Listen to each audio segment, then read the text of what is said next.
Hi everyone, welcome back to the next lecture on Immanuel Kant.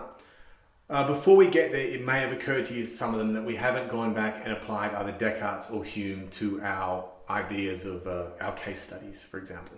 The reason is that, and we do it just now, we're talking the genders are equal, are women hypergamous, and is diversity our strength. Let's consider what Descartes would have said about that. Descartes wanted to provide foundational truths, that I exist, that matter exists, and that we can trust science because God wouldn't be tricking us. It's not really very useful to these sorts of ideas that we've been trying to do case studies on. So, are the genders equal? Matter exists, substance exists, trust Newtonian science and Galileo and things. It just doesn't help us. The questions that we have, the knowledge that we want about whether or not the genders are equal or women are hypergamous or diversity is our strength, isn't really clarified at all by Descartes. There's not much that I think that I can go with there. Descartes was concerned with making mathematics real, or providing some foundational truth to put hard sciences on. To Hume, however, yes, Hume would be very beneficial. He's saying that with the matters of fact, that you just experience something. So if you walk out the door, the next 25 million humans that you see with boobs in an hourglass shape in the absence of cock and balls call themselves men, well then you'll just say, well, they are men. That's a matter of fact. It's what I'm experiencing. But then with Hume, you have to get to the, also it could be the relations of ideas. So if a bachelor is an unmarried man, a woman is and it appears that there's some sort of answer there. Sorry, but I'm not going to get to that until we get to Quine, because Quine, I would spoil the surprise of Willard Quine if I talked about that at that point in time. You might have your own thoughts on the matter. It might be very handy to write down your thoughts on the matter and then compare them when you eventually get to the Quine lecture. But for the moment, we're just going to skip straight on and deal with Immanuel Kant. Now, firstly, his name, the pronunciation of his name. It's spelled K-A-N-T. Look, that's in there. It's German, and I believe it's pronounced Kant or something like that. Now, that's very close to a word that we don't say too often. So by all means, I imagine most of you are American, so you can say can't if you like. But anyway, it's also very good for making puns. Anyway, I'm sure you can make a pun out of that. So this guy, the rumor about him, which is untrue, we know it's untrue, but the story that goes on about him is that he never traveled more than 20 miles from the place that he was born. He was this really sheltered guy. But by the time we get to the end of it, you'll see that what he did was amazing. I really, really, really like Immanuel Kant. I think he's great. So Immanuel Kant was he was a scientist. He was a physicist or an astronomer or something like that. And when he found out about Hume and realized that Hume's attack on science, he knew at once that he had to solve this riddle. He's really difficult to read. This book here, The Critique of Pure Reason. I set out to read that at some point in time. Let me just give you a paragraph.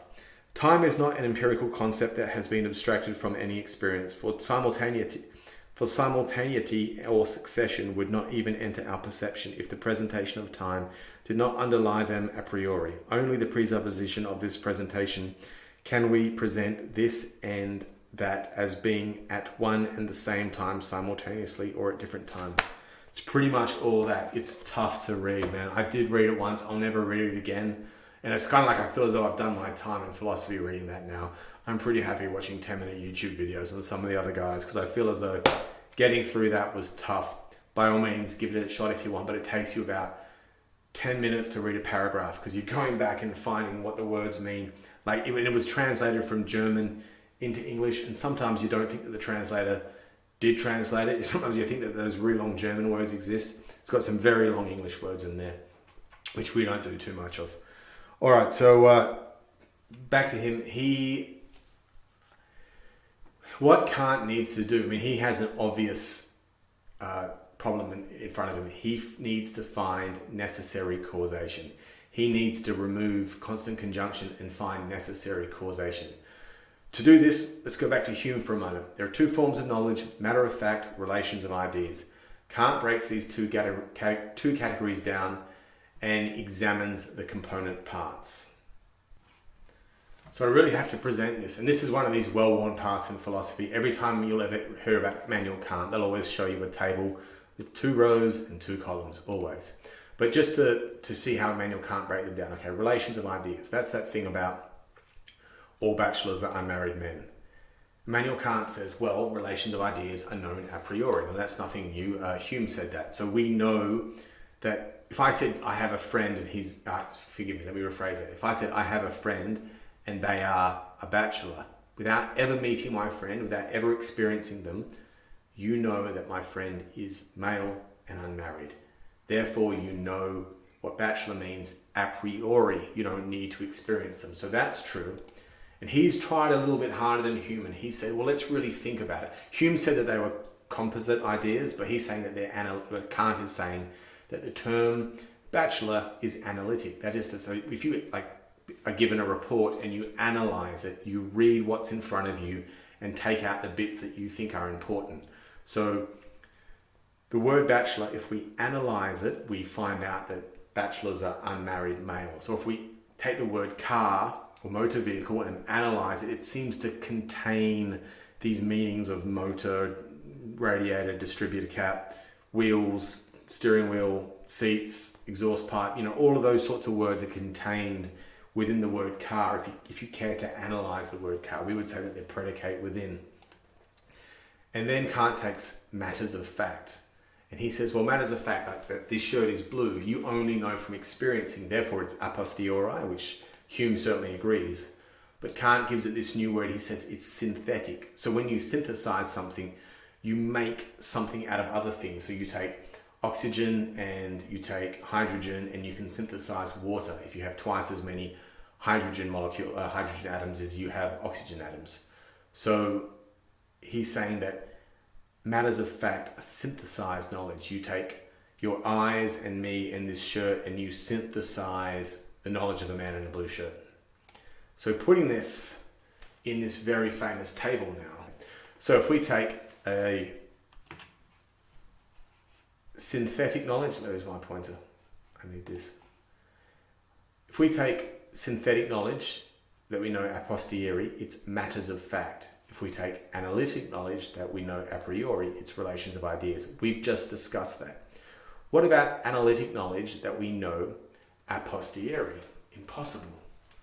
It can't be done. Like if you take the word bachelor, then you know immediately, like a priori, you know immediately they're a man. You can't go out and look at the guy, or at least Kant thought you can't. Well, there's the nice pun for you. Kant thought that you can't go out and look at it a posteriori. But what was crazy and amazing about Immanuel Kant was that he said, no, Hume got it wrong. There is this new knowledge here that is synthetic a priori. So memorize the term, if you want to be a philosopher, synthetic a priori. It's one of the biggest terms in all of philosophy. Now buckle in, because this is going to be a wild ride from here on in. This idea of the synthetic a priori gets called Kant's self-titled Copernican revolution. Kant has added a whole new category of knowledge that has never been considered before, the synthetic a priori. This is so brave and bold and avant-garde. This is knowledge that you don't need experience to know, but nor is it knowledge that is known by the definition. The knowledge is not logically contained within the predicate. Hume was certain that this category did not exist, but Kant saw that it did. Kant accepts that there are no innate ideas. All knowledge begins with experience, but that doesn't mean that all knowledge is derived from experience alone. Kant does not believe that the material objects we experience define our idea of them. He believes that our mind imposes upon the idea of the object we're looking at certain new information that was never there before. This new information that our mind creates is the synthetic a priori knowledge. Now, I get that that's not going to make sense. I've got a whole bunch of examples here now to give it to you, but what I'm trying to say is a rock exists in the world. You see the rock. What you know is the rock and something else. There is a rock, sure, and you experience it. And Kant's not saying that empiricism is wrong. The rock has to be there, and the knowledge of the rock isn't innate in there. It's not like Plato's theories of forms or Descartes' idea that God puts innate knowledge in our heads and is perfect. Yes, okay, we have to see the rock and we have to take very careful measurements of it. Remember, Kant is a scientist. But he's saying the idea that eventually forms in our mind is the rock and more, the rock plus something else. So here's some examples. Imagine an archaeologist that goes out and finds artifacts and fossils. Upon finding them, he adds a label to the artifact, like where he found them on what date, and then he stores the artifact in an archive. Imagine then 20 years later, a second archaeologist enters the archives and pulls out all his old samples. When she, the new archaeologist, looks at the samples, she sees the sample itself and the label. The label is not part of the artifact, but it is now irrevocably attached to it. You'll always know that this artifact was found by the male archaeologist 20 years earlier, in this location, whatever. And this is how our minds work. Second example, and this is Kant's example. Imagine that someone superglues ruby tinted spectacles to your eyes or your orbital ocular, and you could never take them off. If this happens, like if you've got ruby colored spectacles on your eyes forever, you understand that you'll never see a white object again, right? Everything that ever looks white will look ruby tinted. Now, white objects exist, you just can't see them as white. And this is how our mind works. It pre-colors things for us. What we actually hits our mind isn't the image of the object, untainted or unadulterated. It's being changed by the act of thinking it. Third example, imagine a very naive but very powerful old school CEO that exists in his office in a company, and he has a PA that sits out the front, a personal assistant that opens all his mail for him and stamps it as received on a certain date and then gives the letter to the CEO. Now this CEO has never seen an envelope in his life. He will think that all mail just comes to you like for some reason folded a bit, but like an A4 letter with a stamp on it. He won't know that there's someone out the front opening the envelope, unfolding it, stamping it, and then that's how he receives it. He won't know that mail actually comes in envelopes at all. In this analogy, the mail is the object in the world, and the PA is our mind opening it for us and stamping it, and the CEO is the knowledge. Here's a letter that's folded a bit and stamped, when really what it was an envelope. It's just that our mind opens it for us and changes it a bit. Our ideas come pre-opened and are pre-stamped by our minds. So I'll try and make the point again. You cannot experience the world directly. Something or someone, our mind, is opening and stamping or coloring ruby or labeling like the archaeologist everything before we even become aware of it. That someone is our mind. We cannot know the world directly. Our mind tampers with it before we get a chance to experience. So our mind is not a passive sponge, which everyone thought it was. It is active. It is a machine that processes what is fed into it and turns it into something else. We wait on the other side of this machine and we only experience the output. We never experience the object itself, input, unadulterated. The mind tampers with it and then we get the process out the other side. This processing, this labeling, this stamping, this ruby coloring, Kant calls it his transcendental. And that transcendental knowledge is the synthetic a priori. So remember, Hume said that all science is wrong and we can know nothing about the future, nothing about what will happen next as we haven't experienced it. Kant has defeated him. Whatever happens next, whether the hot air rises or falls, whether the sun rises in the east or never again, or maybe it rises in the west, whether the gravity falls up or down, or gravity just goes away altogether, whatever happens, it will be stamped or ruby colored or labeled. It will be transcendentalized. And we can know that for a fact. Hooray, another foundational truth. We can know the future again, or at least we can know that our minds will process it for us, whatever it is, the way that it always has. Don't be disheartened if you don't understand this yet. The punchline might still be coming. So what are these stamps, these ruby colors that we're talking about? What is the archaeologist's label? Ready? Here it is.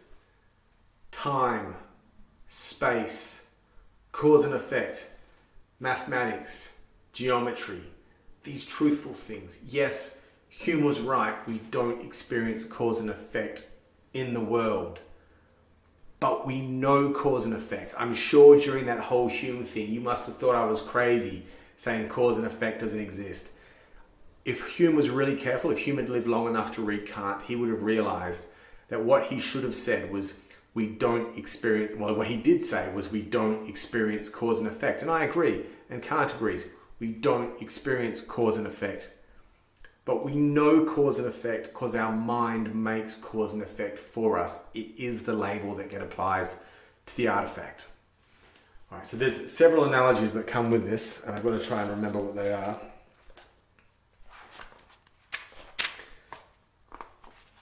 This is Kant. I'll translate.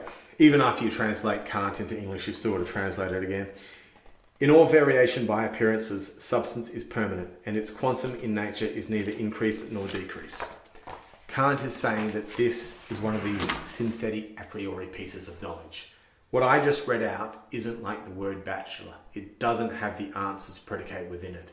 Nor do you have to go and experience the world to find out what that means. So what that means is that if you have exactly 1 liter of water and you separate it into hydrogen and oxygen, we all know that you don't lose any mass or lose any energy. There is perfect transition from one state into the other. Oh, there's a scientific law for it that I'm going to... Conservation of mass, is that the physics law for it? Now, we all know this without experiencing it. I don't actually have to get a beaker of water and try it. In fact, if you get a beaker of water, because you're always spilling and splashing and everything like that, you never pull this scientific experiment off anyway. But in our minds, if we're honest with ourselves, I know that 1 kilo of iron split into 2 equal parts will be exactly 500 grams, exactly 1,000 grams and exactly 1,000 grams over here. Did I say 2 kilos of iron? Anyway, we know the law of conservation of mass without needing an experiment. But it's not analytical knowledge. It's not this relations of ideas. It's not like the word bachelor. So his second example: all changes occur according to the law of connection of cause and effect. All changes occur to the law of connection of cause and effect. Cause and effect, right? Yes, if a football goes flying across there, obviously I know someone kicked it. But the reason I know someone kicked it is not because I saw someone kick it. And maybe it's because of habit, but I feel as though I know it more than habit. And the reason I know it more than habit is my mind would have an absolute conniption. It would not be able to handle the idea that spontaneous random things happen for no reason. My mind forces me to believe that someone kicked the ball. I don't need to experience someone kicking the ball. Man, someone kicked it. I know it did. I have knowledge outside of experience, and it's this a priori knowledge, and my mind makes it. Okay, so the third analogy. Oh, I can remember what the third one is. Anyway, I'll read it. All substances, insofar as they can be perceived in space as simultaneously, are in a thoroughgoing interaction. How did anyone ever translate that? Luckily, I've watched a 3-minute YouTube video, or whatever it is that I did to find this out, but this is a famous one. If I know that there are 2 events, and one happened later, I know that the first one happened sooner. And so in my mind, this is time. I am always ordering things. I need to know whatever it is that I need to know. My mind needs to know what time. Did it happen before or after the other thing? I need to order things in terms of time. Even to the point that if I said, when did the doorbell ring? And someone said at in the hour 1 o'clock, I'd say, no, what minute? They'd say, all right, well, 1 hour and 15 minutes. And then I might say, no, what second? And they'd say, all right, at 1 o'clock and 15 minutes and 35 seconds. But if you think about it, the actual bit when the finger hit the ding-dong doorbell, that must surely have happened with some part. So you split the second down into, what are we talking now? Not milliseconds, anyway, into tenths of seconds. But there must have been a point when the finger first touched the button. So we've already breaking this down into milliseconds, nanoseconds, picoseconds. My mind works this way, that I have to know exactly the time. And time is a pure creation of my mind. I've never tasted time. I've never felt time. I've never seen it. I have never heard time. I've never experienced time, but I'm sure it exists. And whether it exists or not, now that's a deeply metaphysical question. But one thing that can be absolutely certain, and we thank Kant for this, even though I've never experienced time, I know time. I have knowledge of time. Geez, I'd fight you to death if you ever said that I didn't know time. And the reason I know time is because it's synthetic a priori. It exists in my mind. And I keep going with the examples because this is an important concept. Imagine there's a bit of paper with a perfectly straight line drawn on it. Perfectly straight lines are of course impossible, but nevertheless, anyway, there's a Kantian analogy there, but the perfectly straight line drawn on the piece of paper. And then let's say we take a pen and put a dot somewhere else on the paper. Now I'm going to ask you a question and you got to know the answer without conducting the experiment. How many parallel lines can be drawn on that piece of paper that pass through the dot? You know the answer. You know it immediately. One. Only one. Only one perfectly parallel line can exist passing through that dot, that point on the paper. Absolutely. And you know it without ever trying to experience it. We don't need to get 1,000 pieces of paper and pens and rulers and conduct this experiment over and over and over again. You know it, and you know it because it's synthetic a priori knowledge. You never need to experience it. Your mind will just bring the answer up for you because your mind will go crazy if that doesn't work. Next example, this is one of Kant's. 5 plus 7 equals, you've got it. And you don't need to get 5 apples and 7 oranges and say how many pieces of fruit are on the table, 12. And if you think that that's too simple, what's 75,352.7149592 divided by 12.3759217? Now you don't know the answer to that sitting there, but you know there is an answer. If you had a calculator, there is an answer. And you don't need to get 12,000 apples and divide it into whatever it was I said. You don't need to experience the answer. The answer's in your head. And even though it's a ridiculous question, your brain will have an absolute meltdown if there's not an answer to that. You must believe there's an answer to that or your brain won't work. Finally, everything has colors, right? Well, that's yes, fine. This will be the last example. Colors. Yep, whatever, everything that is has extension, right? This is taking up space and you know it. You know that this exists somehow in space and also in time, but we've discussed that one, however. But somehow your mind also has to think, yeah, but it's got color on it, right? Like, what color is it? And even if it's not color, you have to know that specifically it's transparent. Your mind wants to know the color of everything. I mean, and your mind absolutely knows, without ever thinking about it, that nothing can be absolutely, completely, totally red and absolutely, completely, totally green at the same time when red and green are different colors. You just know that and you don't need to go out and experience it.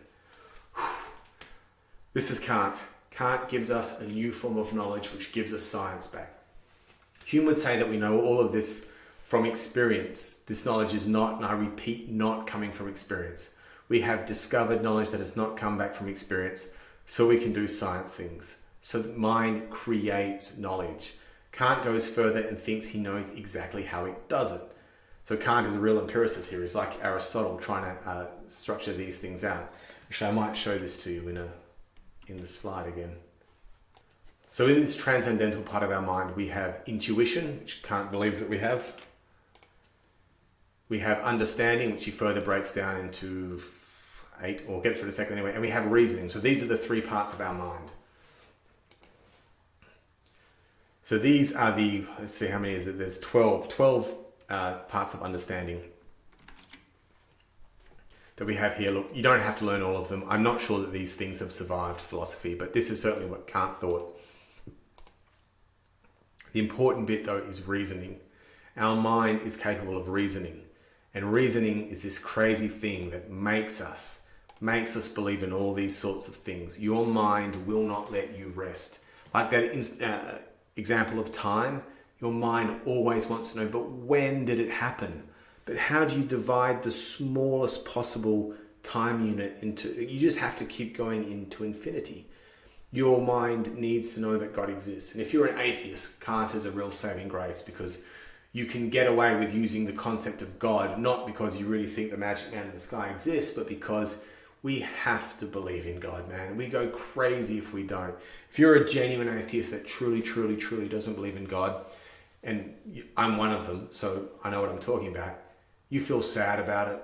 You feel disappointed and meaningless that there's nothing out there. And when you read Kant and you realize it's okay, your mind's just insane. It has to believe certain things. I believe in my sense of self, although I've never experienced myself. The concept of free will is just insane as well, by the way. I know that my body's made up of chemicals and like biological matter, and that this is all just a complicated chemical reaction. But I somehow believe that I can just choose what I'm going to do next. Oh, don't think too hard about that one. You'll go mad. We believe that there is something called the universe, and that the universe is finite, and that it's expanding. But what is it expanding out into? What's beyond the universe? Why is my mind even thinking this? I can never answer that question. Oh my God, it gets worse. My mind thinks that we started with a big bang, a singularity point, and boom. Hang on a minute. What caused the singularity? What happened before the singularity? And we come back to that when we think of cause and effect. Okay, something caused the football, someone kicking it. What caused the person to kick it? What caused that? What caused that? If everything has a cause and it goes all the way back, what was the first cause? What caused the first cause? And you can't. And you realize that your brain's just insane. That your brain's never going to let you rest. That no matter what happens from here on in, like, things are going to be terrible. And if you think too hard, it's not that there's a puzzle and we're going to solve it. It's that your brain's not going to let you stop. And Kant calls that the reasoning bit. And if you want a fail-safe, if you want like a pressure release valve from all of this, God's a really good thing to at least pretend you believe in to try and save yourself from all of this. So what do we get from Kant? That reality is true, and it has an a posteriori and a priori qualities. Our knowledge is real and objective, but we cannot know it without the transcendental a priori process of knowing it. We can't just know the rock on its own. This brain box up here forces me to think, A, the rock exists in space, but I've never experienced space. B, it says the rock exists in time, but I've never experienced time. I'm making those two concepts up. My mind forces me to think of the rock's color and mass and extension. And it's forcing me to think what caused the rock.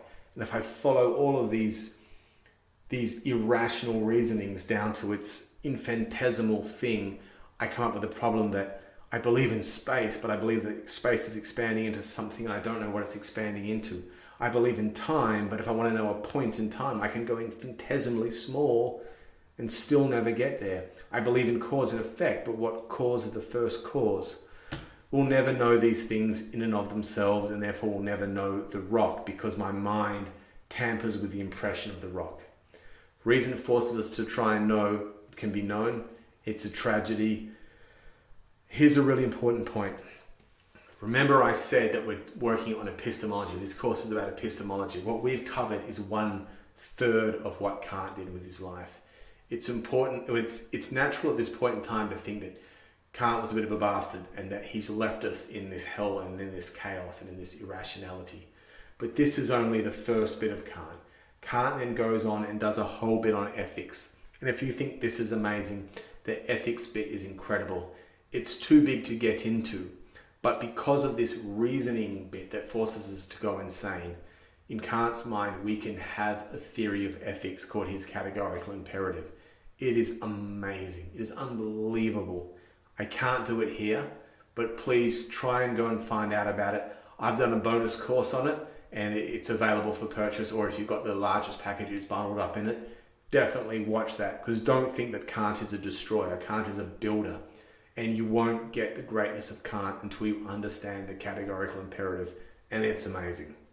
So we've gone from Hume saying that there can be no science because we can't know cause and effect without assuming tomorrow will operate the same today, which is just an assumption we can never know, to Kant saying we know tomorrow will have space and time and cause and effect and all the rest, but the price of this is that we will never truly know exactly how the world looks without having these rose-coloured glasses on, if you speak. From a purist epistemological point of view, this is huge. From the point of working out whether or not women are hypergamous or whatever, again, I'm not really sure that this really works. Kant gives us nothing more than Hume gave us, except knowledge that space, time, cause and effect, that's not really helping with any of our problems. So as much as you love Kant, this isn't really like a common man sort of philosophy. And that's important. About now, philosophy becomes a lot more common, but that's the topic of the next subject, the next lecture. Thanks for sticking with me through Kant. I thoroughly encourage you to find out about the categorical imperative. And if you didn't understand this for whatever reason, I try to make it as clear as possible. Maybe head out onto YouTube or something like that and try and find out about it another way.